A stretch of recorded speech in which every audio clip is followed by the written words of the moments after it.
Hello friends, welcome to Amit Sharma academy. NCERT series में ये class 8th का ज्योग्राफी वाला जो चैप्टर में चला रहा था, इसमें ये सेकंड पार्ट होने वाला है, सेकंड चैप्टर होने वाला है। और इससे पहले मैंने क्लास 6 एंड 7 की एनसीईआरटी बुक कंप्लीट करा दी है। प्लेलिस्ट आपको चैनल पे मिल जाएगी, आप विजिट कर सकते हैं एक बार। और आप नए हैं तो प्लीज़ चैनल को सब्सक्राइब करें, क्योंकि ऐसी वीडियोज़ मैं लाता रहता हूँ। ये आपके बीपीएससी टीआरई 4.0 के लिए काफ़ी इंपॉर्टेंट है। इससे पहले जो भी एग्जाम हुए, मैंने सारे एग्जाम्स के जो पेपर हैं एनालिसिस किए हुए हैं। सभी क्वेश्चन जो आपके एनसीईआरटी से आते हैं, उसका मैं प्रूफ अभी आपको दिखाने वाला हूँ।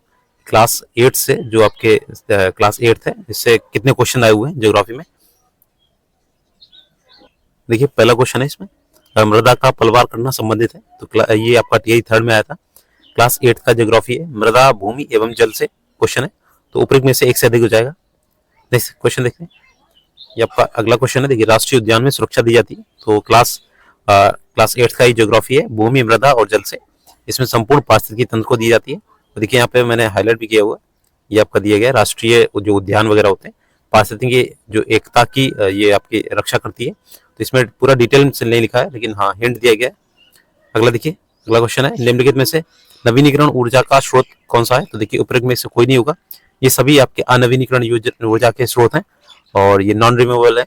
और आपका देखिए, एनसीईआरटी क्लास 8 और एससीईआरटी क्लास 8 में संसाधन जो आपका चैप्टर है, उसी से आया हुआ क्वेश्चन। यहाँ पे देखिए, ये मैंने हाईलाइट किया हुआ है। नवीनीकरण और अनवीनीकरण जो संसाधन होते हैं वो क्या होते हैं। नेक्स्ट क्वेश्चन देखिए। नेक्स्ट आपका गंगा नदी के तट पर स्थित जो शहर है वो आपका प्रयागराज है। पहले इसे इलाहाबाद बोला जाता था। और क्लास 8 का ये आपका विज्ञान का चैप्टर है। उसमें जल चैप्टर जो आपका आता है 18th वाला। तो ये हालांकि विज्ञान का है, लेकिन ये आपका जल जो है वो ज्योग्राफी से आता है। तो इसलिए मैं आपको दिखा दिए। नेक्स्ट क्वेश्चन देखिए। नेक्स्ट आपका देखिए, ये क्वेश्चन है, ऊर्जा का गैर परंपरागत स्रोत क्या है। तो ये बायोगैस आपका क्लास 8th ज्योग्राफी का खनिज एवं शक्ति संसाधन का जो चैप्टर है, 3rd चैप्टर है, उसी से लिया गया है बायोगैस का। यहाँ पे फुल डायग्राम में बताया गया आपका, ठीक है। और ये क्लास 8th का है, खनिज एवं शक्ति संसाधन चैप्टर। नेक्स्ट क्वेश्चन देखते हैं। देखिए, नेक्स्ट जो क्वेश्चन है वो जल से ही है, लेकिन आपका जो साइंस का चैप्टर है क्लास 8th का साइंस, उसी से लिया गया है, प्रदूषण जल एवं वायु के। तो साइंस के क्लास 8th में कुछ चैप्टर ऐसे हैं जो आपके ज्योग्राफी और साइंस दोनों में कॉमन होते हैं। देखिए, निम्नलिखित में से किस प्रकार के प्रदूषण से पीलिया रोग फैलता है। तो ये आपका जल से होता है, जल जनित बीमारी है ये। देख सकते हैं, यहाँ पे देखिए लिखा भी है, मैंने हाईलाइट किया हुआ है। ये देखिए, यहाँ पे परजीवी हो सकते हैं और ये इनमें हैजा, मियादी बुखार और पीलिया जैसे रोग होते हैं। तो ये आपका यहाँ पे हेडिंग दी गई है। ये आपकी वहित मल द्वारा प्रदूषित जो संदूषित जल होता है, उसमें विषाणु, वायरस, कवक सभी हो सकते हैं। नेक्स्ट क्वेश्चन देखिए। तो ये आपके क्वेश्चन है जो आपके बीपीएससी टीआरई 3.0 या 2.0 में पूछे गए थे। और मैं अब स्टार्ट करने वाला क्लास 8 का ये सेकंड चैप्टर है, भूमि, मृदा, जल, प्राकृतिक वनस्पति और वन्यजीव संसाधन। इसमें थोड़ा सा कहानी के माध्यम से बताया गया, तो मैं आपको पूरी कहानी पढ़ के सुनाता हूँ।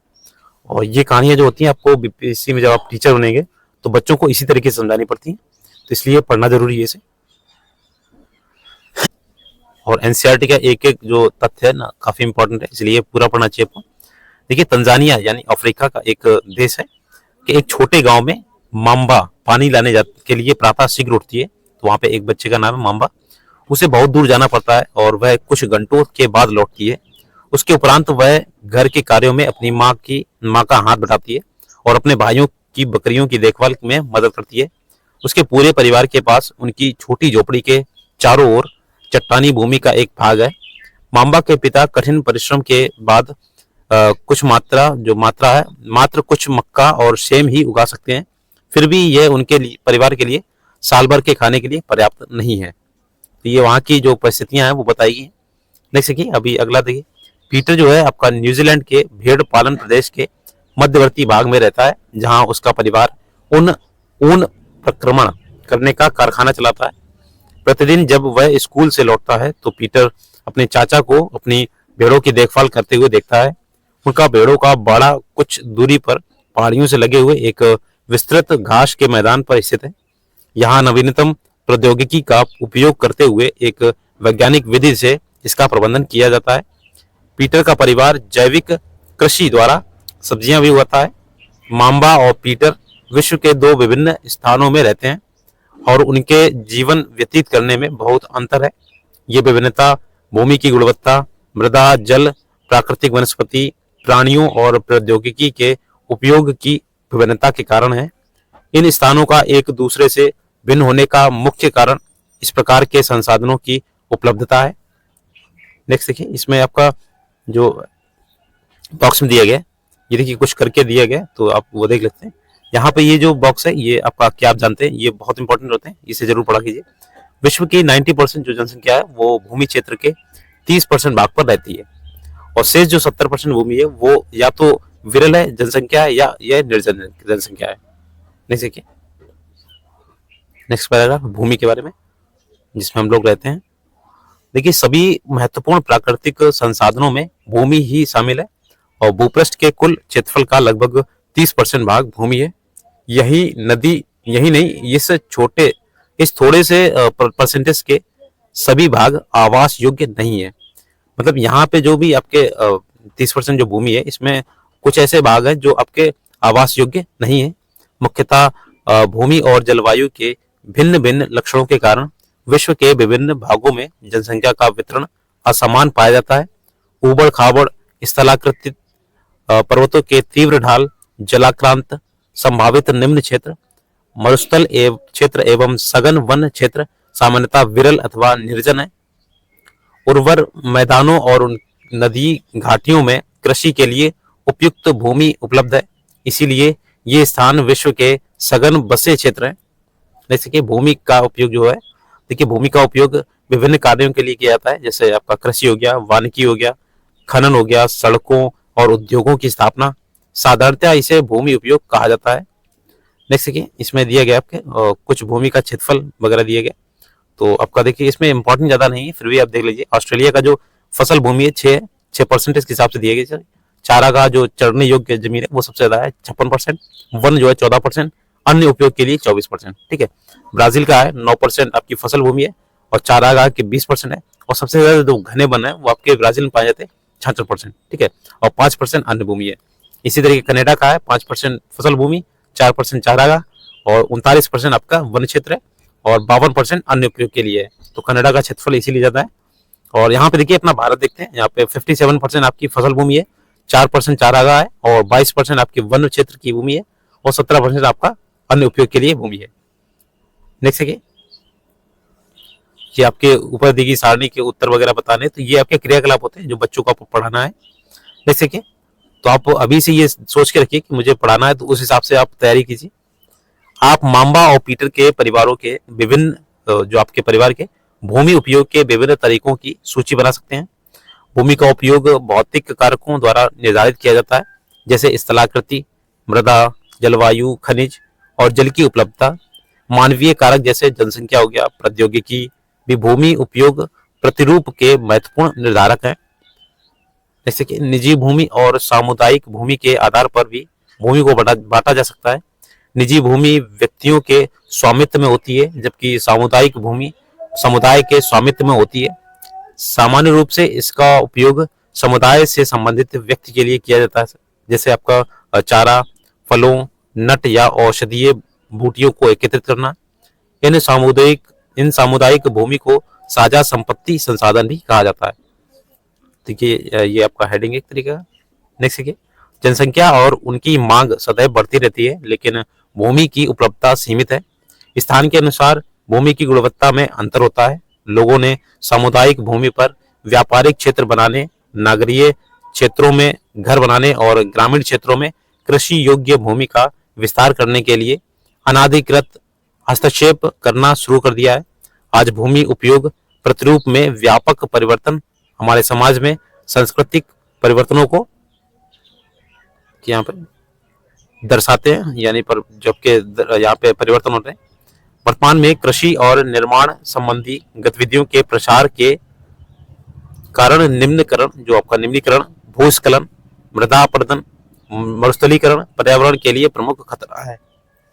तो देखिए ये आपके जो खतरे दिए गए ना, ये आपके बीपीएससी टीआरई 3 में पूछे गए थे।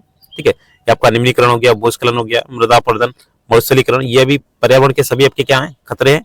और ये आपके पूछे जाते हैं, इन्हें कैसे रोक सकते हैं, तो आपके वनों को लगाना चाहिए, क्योंकि जो उनके वनों जो आपके पेड़ की जड़ें होती हैं इन सभी खतरों को रोक सकती हैं, जो आपका भूस्खलन होता है इस तरीके से। जैसे कि भूमि संसाधन का जो संरक्षण है वो हमें कैसे करना चाहिए। देखिए, बढ़ती जनसंख्या तथा इनकी बढ़ती मांगों के कारण वन भूमि और कृषि योग्य जो भूमि है बड़े पैमाने पर विनाश हुआ है। इससे इस प्राकृतिक संसाधन, देखिए यहाँ पे प्राकृतिक संसाधन के समाप्त होने का डर पैदा हो गया है। इसीलिए विनाश की वर्तमान दर को अवश्य ही रोकना चाहिए। वनारोपण, भूमि उद्धार, रासायनिक कीटनाशकों और उर्वरकों के विनियमित उपयोग, अतिचारण पर रोक आदि भूमि संरक्षण के लिए प्रयुक्त कुछ सामान्य तरीके हैं। नेक्स्ट की एक टॉपिक दिया गया भूस्खलन के बारे में, जो आपके भूकंप वगैरह आते हैं तो उसमें देखिए के बारे में बता देते हैं थोड़ा सा। भूस्खलन को सामान्य रूप से शैल, मलबा या ढाल से गिरने वाली मिट्टी के बृहत संचलन के रूप में परिभाषित किया जाता है। वे प्रायः भूकंप, बाढ़ और ज्वालामुखी के साथ घटित होते हैं। लंबे समय तक भारी वर्षा होने से भूस्खलन होता है। ये नदी के प्रवाह को कुछ समय के लिए अवरुद्ध कर देता है। नदी अवरुद्धता के अचानक फूट पड़ने से निचली घाटियों के आवासों में विध्वंस आ जाता है। पहाड़ी भूभाग में भूस्खलन एक मुख्य और विस्तृत रूप से फैली प्राकृतिक आपदा है, जो प्रायः जीवन और संपत्ति को आघात पहुंचाती है और चिंता का एक प्रमुख विषय है। ठीक है, तो ये आपका भूकंप के बारे में बताया गया था।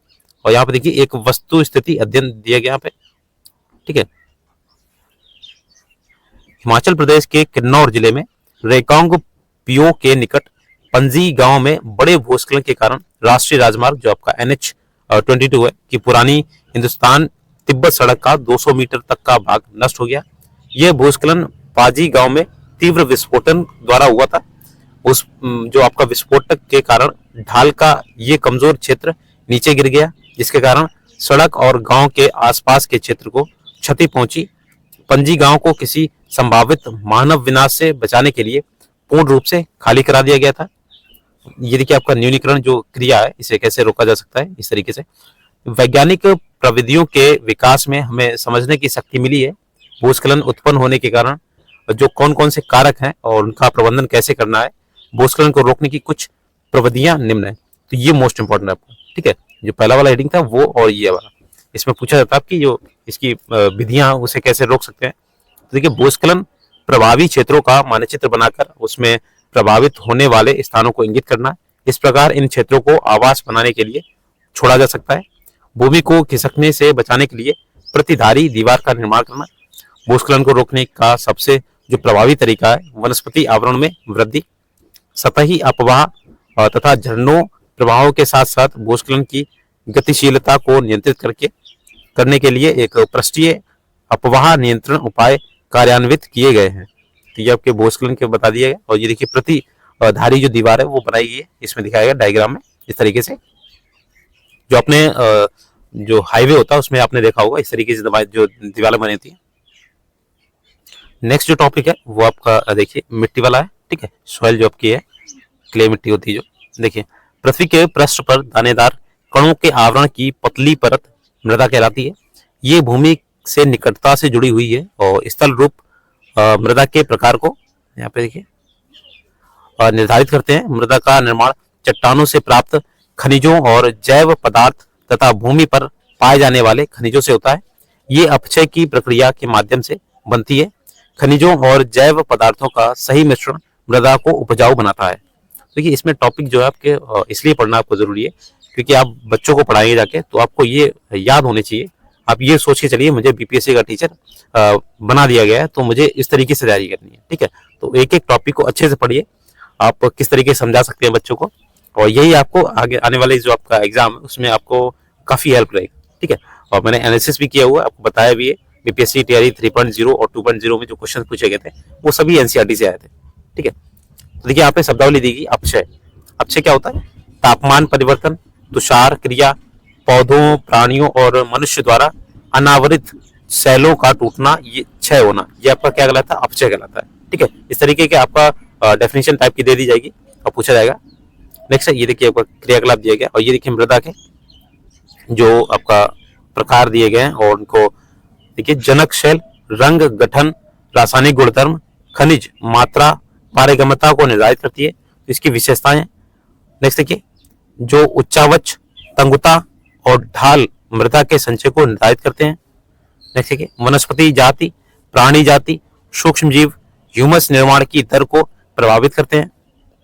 नेक्स्ट देखिए, समय मृदा परिच्छेदिका की मोटाई को निश्चित करता है। अगला देखिए, जलवायु, तापमान, वर्षा, अपक्षय और ह्यूमस निर्माण की दर को प्रभावित करते हैं। नेक्स्ट पैराग्राफ देखिए, मृदा के जो कारक हैं, इसके निर्माण में जो सहयोग देने वाले कारक हैं। मृदा निर्माण के मुख्य कारक जनक शैल का स्वरूप और जलवायविक कारक हैं। मृदा निर्माण के अन्य कारक स्थलाकृति, जैव पदार्थों की भूमिका, मृदा निर्माण के संगठन में लगा समय, अलग अलग स्थानों में ये भिन्न भिन्न है। देखिए, मृदा का निम्नीकरण और संरक्षण के उपाय जो आपके हैं, देखिए, मृदा अपरदन को क्षीणता, मृदा संसाधन के लिए दो मुख्य खतरे हैं। मानवीय और प्राकृतिक दोनों ही कारकों से मृदाओं का निम्नीकरण हो सकता है। मृदा के निम्नीकरण में सहायक कारक वनोन्मूलन, अतिचारण, रासायनिक उर्वरकों और कीटनाशकों का अत्यधिक उपयोग, वर्षा दोहन, भूस्खलन और बाढ़ है।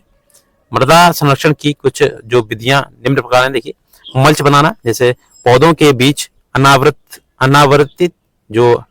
अनावर्तित भूमि जैव पदार्थ जैसे प्रवाल से ढक दी जाती है। इससे मृदा की आर्द्रता रुकी रहती है।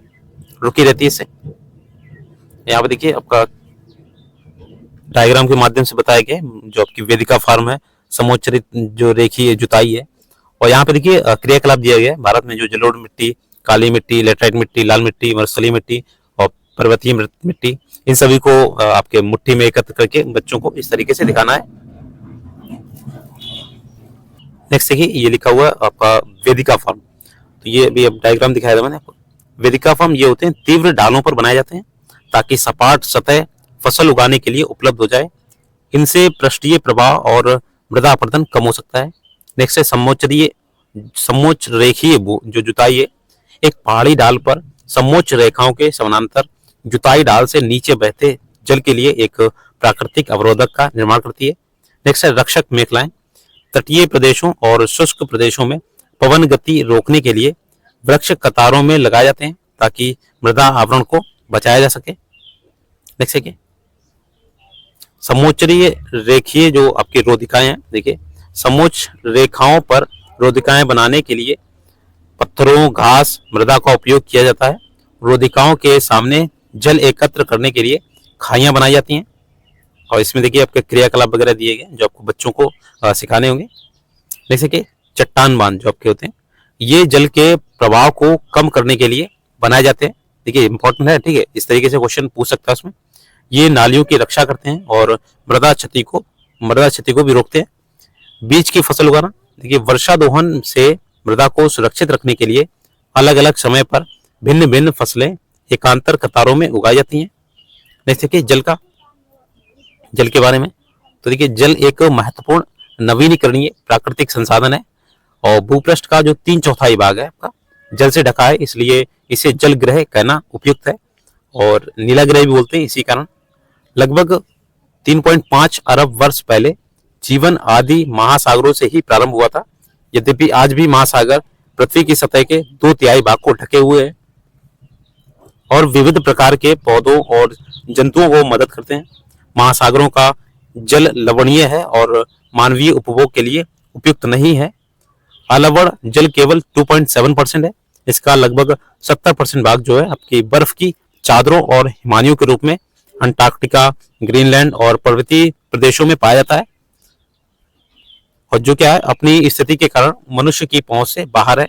केवल 1% जो अलवण जल है उपलब्ध है और यह मानव उपभोग के लिए उपयुक्त है।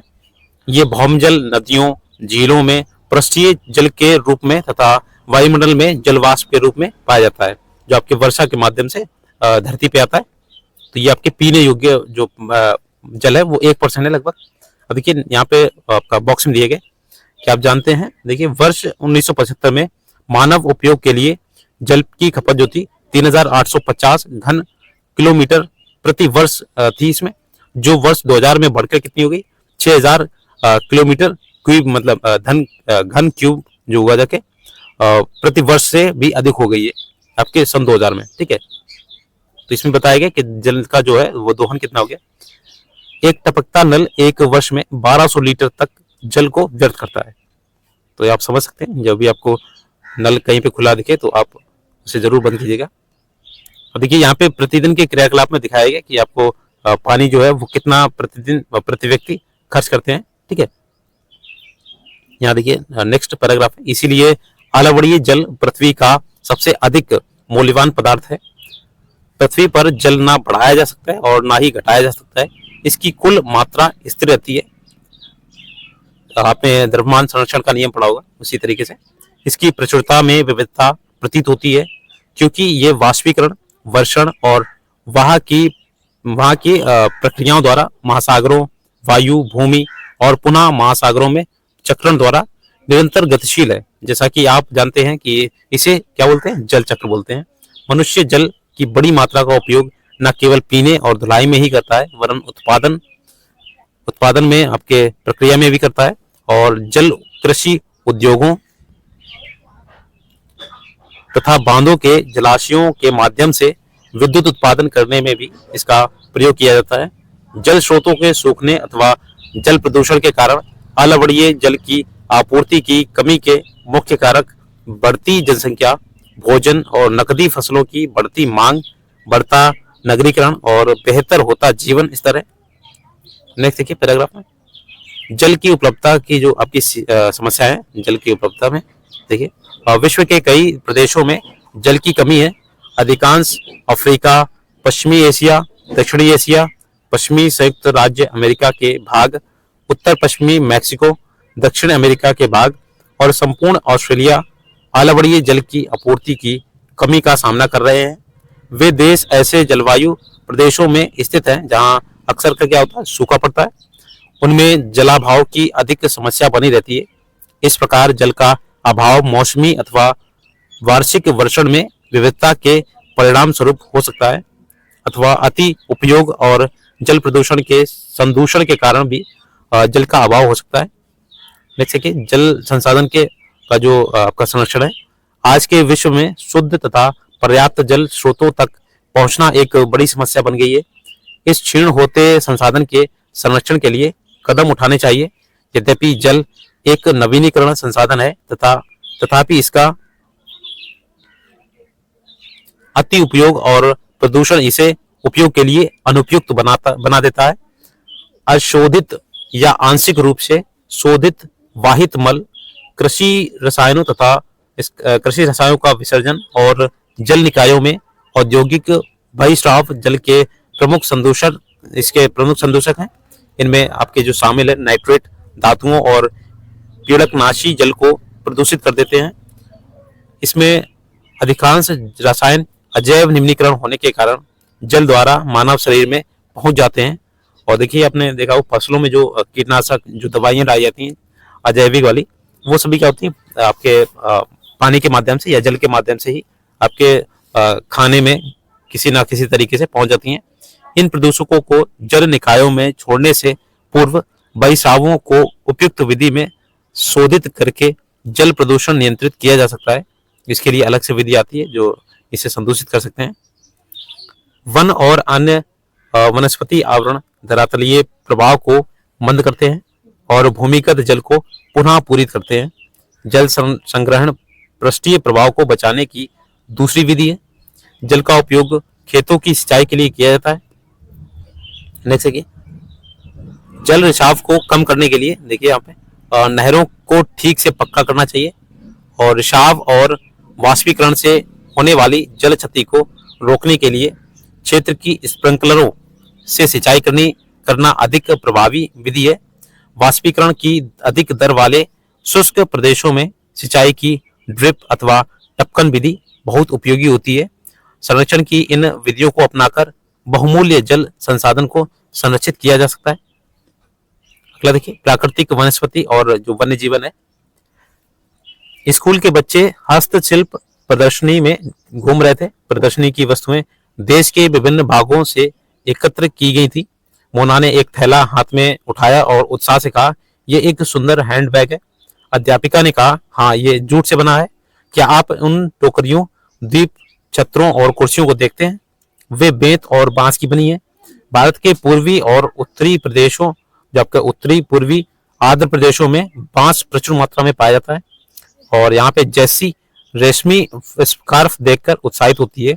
ये खूबसूरत स्कार्फ है, देखो अध्यापिका ने स्पष्ट किया कि रेशम की, जो आपकी रेशम कीटों से प्राप्त किया जाता है, जो शहतूत के पेड़ों पर पाले जाते हैं। और बच्चे समझ गए कि पौधे हमें अनेक विभिन्न प्रकार, जो विभिन्न उत्पाद प्रदान करते हैं, जिनका उपयोग हम अपने दैनिक जीवन में करते हैं। प्राकृतिक वनस्पति और वन्य जीवन केवल स्थलमंडल, जलमंडल और वायुमंडल के बीच जुड़े एक सक्रिय क्षेत्र में ही पाए जाते हैं, इसमें जिसे हम जैव मंडल कहते हैं। तो जैव मंडल मैंने आपको बताया था, तीनों जो आपके मंडल हैं, स्थलमंडल, जलमंडल और वायुमंडल, इन तीनों का जो सम्मिलित रूप है वो आपका जैव मंडल है। जैव मंडल में देखिएगा सभी जीवित जातियां जीवित रहने के लिए एक दूसरे से परस्पर संबंधित और निर्भर रहती हैं। इस जीवन आधारित तंत्र को परितंत्र कहते हैं, जो आपका इकोसिस्टम कहलाता है। वनस्पति और वन्य जीवन बहुमूल्य संसाधन है। पौधे इसे इमारती लकड़ी कह देते हैं, प्राणियों को आश्रय देते हैं, ऑक्सीजन उत्पन्न करते हैं जिससे हम सांस लेते हैं, फसलों को उगाने के लिए आवश्यक मृदा की सुरक्षा करते हैं, रक्षक मेखलाओं के रूप में कार्य करते हैं, भूमिगत जल के संग्रह में सहायता करते हैं, हमें फल और लैटेक्स, तारपीन का तेल, गोंद, औषधीय पौधे, कागज प्रदान करते हैं, जो आपके अध्ययन के लिए अत्यधिक आवश्यक है। इसमें पौधों के असंख्य उपयोग से उनमें आप और कुछ जोड़ सकते हैं। नेक्स्ट देखिए पैराग्राफ। वन्य जीवन के अंतर्गत जंतु, पक्षी, कीट एवं जलीय जीव रूप में आते हैं। उनसे हमें दूध, मांस, खाल और ऊन प्राप्त होती है। कीट जैसे आपकी मधुमक्खी होगी, हमें शहद देती है और फूलों के परागण में मदद करती है। नेक्स्ट देखिए परितंत्र में अपघटक के रूप में एक महत्वपूर्ण भूमिका निभाती है, जो आपकी फूल के परागण में मदद करती है। जो चिड़ियां अपने भोजन के लिए कीटों पर निर्भर होती हैं और अपघटों के रूप में कार्य करती हैं। गिद्ध मृत जीव जंतुओं को खाने के कारण एक अपमार्जक है। गिद्ध को पर्यावरण का एक महत्वपूर्ण शोधक समझा जाता है। तो ये आपका सर्वोच्च जो आपका आता है मांसाहारी में आता है गिद्ध। जैसे कि इसीलिए प्राणी चाहे बड़े हों अथवा छोटे, सभी परितंत्र के संतुलन को बनाए रखने के लिए अनिवार्य हैं। नेक्स्ट पैराग्राफ देखते हैं। प्राकृतिक वनस्पति का जो वितरण है वो देखते हैं। वनस्पति की वृद्धि मुख्य रूप से तापमान और आर्द्रता पर निर्भर करती है। विश्व की वनस्पति के प्रमुख प्रकारों को 4 भागों में या 4 वर्गों में रखा जा सकता है, जैसे आपका वन हो गया, घास स्थल हो गया, गुल्म और टुंड्रा। भारी वर्षा वाले क्षेत्रों में विशाल वृक्ष उग सकते हैं। इस प्रकार वन प्रचुर जल आपूर्ति वाले क्षेत्रों में ही पाए जाते हैं। नेक्स्ट देखिए, इसमें आपको कुछ डायग्राम दिए गए और ये आपको देखिए बॉक्स दिया गया इसमें, तो ये पढ़ना जरूरी है आपके लिए। देखिए, भारतीय उपमहाद्वीप में जिन पशुओं का उपचार डेक्लोफेनेक या एस्प्रिन अथवा इब्रोफेन जैसे पीड़ानाशकी से किया जाता है, उनके अपमार्जक उपरांत गिद्ध किडनी खराब होने से मर जाते हैं।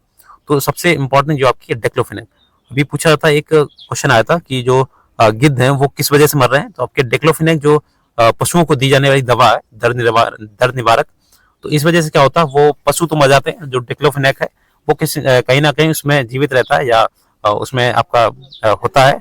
तो ये गिद्ध होते हैं, वो आपके जो मरे हुए जीव जंतु उन्हें खाते हैं। तो डिक्लोफेनेक की वजह से कई गिद्ध इसमें आपके मर गए हैं। इसमें देखिए, गिद्ध की किडनी खराब होने से वो मर जाते हैं। पशुओं पर इन औषधीय के उपयोग करने पर प्रतिबंध लगाने के प्रयास किए जा रहे हैं तथा आरक्षित स्थान पर गिद्ध के प्रजनन के प्रयास किए जा रहे हैं। तो ये आपका एक अच्छा कदम है। नेक्स्ट देखिए, यहाँ पे आपके डायग्राम दिए गए। ये ब्रह्म कलम एक औषधीय बूटी है, तो आपने कमलम फल सुना होगा इस तरीके से। या देखिए किलकिला, ये एक किंगफिशर आपकी चिड़िया है। ये आपके घास स्थल एवं वन दिए गए। नेक्स्ट देखिए, इसमें देखिए जैसे जैसे आर्द्रता कम होती है, वृक्षों का आकार और उनकी सघनता कम हो जाती है। सामान्य वर्षा वाले क्षेत्रों में छोटे आकार वाले वृक्ष और घास उगती है, जिसमें विश्व के घास स्थलों का निर्माण होता है। कम वर्षा वाले शुष्क प्रदेशों में कटीली झाड़ियां एवं गुल्म उगते हैं। इस प्रकार के क्षेत्रों में पौधों की जड़ें गहरी होती हैं। फास्फोसर्जन से होने वाली आर्द्रता की हानि को घटाने के लिए इन पेड़ों की पत्तियां कांटेदार और मोमी सतह वाली होती हैं। शीत ध्रुवीय प्रदेशों की टुंड्रा वनस्पति में मॉस और लाइकेन सम्मिलित हैं। वनों को उनकी पत्तियां गिराने के आधार पर प्रायः सदाहरित वन और पर्णपाती वन कहा जाता है। ठीक है, तो इसके दो रूप में इसे विभाजित किया गया और ये आपके क्वेश्चन आते हैं सदाहरित वन और पर्णपाती वन के ऊपर। सदाहरित वन या सदाबहार वन बोलते हैं इसे, उन्हें कहते हैं जिन वृक्षों या जिन वनों के वृक्ष वर्ष के किसी भी ऋतु में अपनी पत्तियां एक साथ नहीं गिराते हैं। पर्णपाती वन ऐसे वन है जिनके वृक्ष बाष्पोत्सर्जन से होने वाली हानि को रोकते हैं। रोकने के लिए एक विशेष ऋतु में अपनी पत्तियां गिरा देते हैं। ये वन विभिन्न अक्षांशों में इनकी स्थिति के आधार पर उष्णकटिबंधीय अथवा शीतोष्ण कटिबंधीय में वर्गीकृत किए जाते हैं। तो मैंने आपको क्लास 6 में ग्लोब के माध्यम से बताया था शीत कटिबंध क्या होता है, शीतोष्ण कटिबंध क्या होता है, उष्ण कटिबंध क्या होता है, तो आप पढ़ सकते हैं वहाँ पे। आप पिछली कक्षा में विभिन्न प्रकार के वन, उनके वितरण और उनसे संबंधित प्राणी जीवन के बारे में विस्तार से पढ़ चुके हैं। तो इसीलिए आपको क्रम से पढ़ना चाहिए एनसीईआरटी को, क्लास 6, 7, 8 इस तरीके से, और 20 में नहीं पढ़ना चाहिए क्योंकि कई टॉपिक्स ऐसे होते हैं जो आपने पीछे पढ़े होते हैं और बाद में दिक्कत देते हैं। अगला देखिए, पिछली 2 शताब्दियों में विश्व में जितने लोग थे इस समय उनसे अधिक कहीं इससे भी अधिक थे। ठीक है, अधिक लोग थे और बढ़ती जनसंख्या के पोषण के लिए फसलों को उगाने के लिए वनों के विशाल क्षेत्रों में वृक्ष काट दिए जा रहे हैं। विश्व भर में वनों का आवरण तेजी से समाप्त हो रहा है। इस बहुमूल्य संसाधन के संरक्षण की तुरंत आवश्यकता है। नेक्स्ट देखिए, प्राकृतिक वनस्पति और वन्य जीवन का संरक्षण। वन हमारी संपदा है। पौधे जंतुओं को आश्रय प्रदान करते हैं और साथ ही परितंत्र को भी अनुरक्षित करते हैं। जलवायु में परिवर्तन और मानव हस्तक्षेप के कारण पौधों और जंतुओं के प्राकृतिक आवास नष्ट हो सकते हैं। बहुत सी जातियां असुरक्षित अथवा संकटापन्न हैं, कुछ लुप्त होने के कगार पर हैं। वनोन्मूलन, मृदा अपरदन, निर्माण कार्य, दावानल, जो दावानल आपके खेतों में जो आग लगाई जाती है या जो आपके वनों में लगाई जाती है, भूस्खलन में, ठीक है, कुछ मानव निर्मित और प्राकृतिक कारक हैं जो मिलकर इन महत्वपूर्ण प्राकृतिक संसाधनों के लुप्त होने की प्रक्रिया को बढ़ावा देते हैं। आज की मुख्य चिंताओं में एक अनधिकार शिकार करने की संख्या का बढ़ना है, जिससे कुछ खास प्रजातियों की संख्या में तेजी से कमी आई है। जैसे पशु खाल, चमड़ा, नाखून, दांत और पंखों के साथ साथ सींगों के एकत्रीकरण और गैर कानूनी व्यापार के लिए जंतुओं का अनाधिकार शिकार किया गया है। इनमें से कुछ जो आपके जंतु हैं जैसे चीता हो गया, बाघ और चीता, शेर, हाथी, ब्लैक बक, मगरमच्छ, दरियाई घोड़ा, हिम-तेंदुआ, शुतुरमुर्ग और मोर हैं। इनका संरक्षण जागरूकता बढ़ाकर किया जा सकता है। नेक्स्ट यहाँ पे दिया गया आपका ब्लैक बक की एक सुरक्षा की आवश्यकता है और डायग्राम के माध्यम से बताया गया। और देखिए दावानल, ये जो आपकी आग लगती है उसके हिसाब से बताइए, जो कैलिफोर्निया यहाँ पे जंगलों में ये आपकी आग लगी है। ठीक है, ये दिखाया गया। नेक्स्ट, और ये आपके क्रियाकलाप से इसे समझाना है। अगला देखिए, राष्ट्रीय उद्यान, वन्य जीव अभ्यारण्य, जैव मंडल निश्चय हमारी प्राकृतिक वनस्पति और वन्य जीवन को सुरक्षित रखने के लिए बनाए जाते हैं। सक्रिय घाटियों, झीलों और आर्द्र भूमि का संरक्षण मूल्यवान संसाधन नष्ट होने से बचाने के लिए आवश्यक है। देखिए, आपका ईवीएस भी काफी इंपॉर्टेंट है। ईवीएस भी आपका इसमें पूछा जाता है पीआरटी में, तो आपको पर्यावरण से संबंधित जो भी के क्वेश्चंस बनते हैं या चैप्टर हैं वो पढ़ने चाहिए। इसमें देखिए आपके ये पर्यावरण से ही संबंधित है। राष्ट्रीय उद्यान, जैव जो आपके अभ्यारण्य है, जीव मंडल अभ्यारण्य, वन्य जीव अभ्यारण्य, इस तरीके से क्वेश्चन इसमें बनते हैं। परितंत्र हो गया आपके, इसका पूरा चैप्टर आता है तो मैं अलग से करा दूंगा। बाकी आप अगर पर्यावरण से संबंधित पढ़ना चाहते हैं तो क्लास एनसीईआरटी जो 3, 4, 5 की है तो उससे आप पढ़ सकते हैं। ईवीएस का थोड़ा सा उसमें आपको इंट्रोडक्शन मिल जाएगा जो आपका सीटेट में भी पूछा जाता है। यदि प्रजातियों की सापेक्ष संख्या को भंग न किया जाए तो पर्यावरण में संतुलन बना रहता है। विश्व के अनेक भागों में मनुष्य ने अपने क्रियाकलापों से अनेक प्रजातियों के प्राकृतिक आवासों में उथल पुथल कर दी है। अनेक पक्षियों और जीव जंतुओं के अंधाधुंध शिकार के कारण या तो वे विलुप्त हो गए हैं या विलुप्त होने के कगार पर है या इंडेंजर्ड में है। ठीक है, प्रादेशिक और सामुदायिक स्तर पर जागरूकता कार्यक्रमों जैसे सामाजिक वानिकी वनो महोत्सव को प्रोत्साहित करना चाहिए। स्कूल के बच्चों को पक्षी देखने प्राकृतिक कैंपों में जाने के लिए प्रोत्साहित करना चाहिए ताकि वे विविध जातियों के निवास का अवलोकन कर सके। देख सके, बहुत से देशों ने कानून बना दिया है कि पक्षियों और पशुओं को मारना और उनका व्यापार करना गैर कानूनी है। भारत में शेरों, चीतों, हिरणों, भारतीय सारंग और मोर के मारने पर प्रतिबंध लगाया गया है और फिर भी इसका शिकार हो रहा है। ठीक है, देखिए यहाँ पे एक अंतर्राष्ट्रीय परिपाटी या CITES the convention on international trade in endangered species of wild fauna and flora. ठीक है, फौना होता है पौधा और फ्लोरा होता है आपके जो जीव जंतु होते हैं, की स्थापना की गई है इससे, जिसने प्राणियों और पक्षियों की अनेक जातियों की सूची तैयार की है। इस सूची में दिए गए सभी पक्षियों और प्राणियों के व्यापार करने पर प्रतिबंध लगा दिया गया। पौधों और प्राणियों का संरक्षण प्रत्येक नागरिक का एक नैतिक कर्तव्य है। यहाँ पे देखिए आपको दिखाया गया जो जैव मंडल निश्चय है, ये वैश्विक नेटवर्क द्वारा जुड़े रक्षित क्षेत्रों की एक श्रृंखला है जिसे संरक्षण और विकास के बीच संबंध को प्रदर्शित करने के इरादे से बनाया गया है। तो ये पूछ सकता है आपका जैव मंडल निश्चय किसे कहते हैं? निश्चय। जैसे कि ये देखिए आपके काजीरंगा राष्ट्रीय उद्यान में हाथियों का झुंड दिखाया गया। देखिए यहाँ पे क्या आप जानते हैं कि जो आपका CITES जो संकटाग्रस्त वन्य प्राणी जात और वनस्पति जात में अंतर्राष्ट्रीय व्यापार परिपाटी सरकारों के बीच एक अंतर्राष्ट्रीय समझौता। इसका उद्देश्य ये सुनिश्चित करना है कि वन्य प्राणी एवं पौधों के नमूनों के अंतर्राष्ट्रीय व्यापार से उनके जीवन को कोई खतरा नहीं है।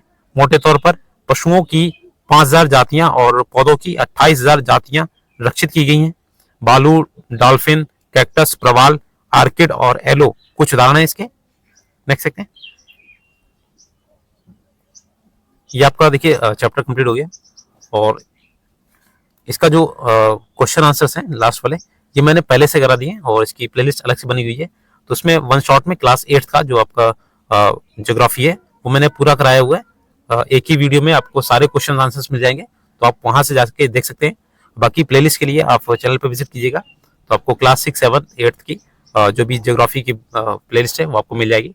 इसकी PDF के लिए आप टेलीग्राम चैनल ज्वाइन कर सकते हैं और वहां से आपको ये डिस्क्रिप्शन बॉक्स में आपको लिंक मिल जाएगा। और अगर आपके पास बुक हो तो आप उससे पढ़िएगा और जो इम्पोर्टेंट क्वेश्चंस है, जो इम्पोर्टेंट तथ्य है उस पर आप टिक लगाइएगा। और NCERT को एक बार नहीं 2 बार आपको पढ़ना है, ठीक है, तभी आपको ये अच्छे से समझ में आएगा। और PDF के लिए आप टेलीग्राम चैनल ज्वाइन कर सकते हैं। बाकी ऐसी वीडियोस में लाता रहता हूँ, तो आप चैनल को सब्सक्राइब जरूर कीजिएगा। Thanks for watching.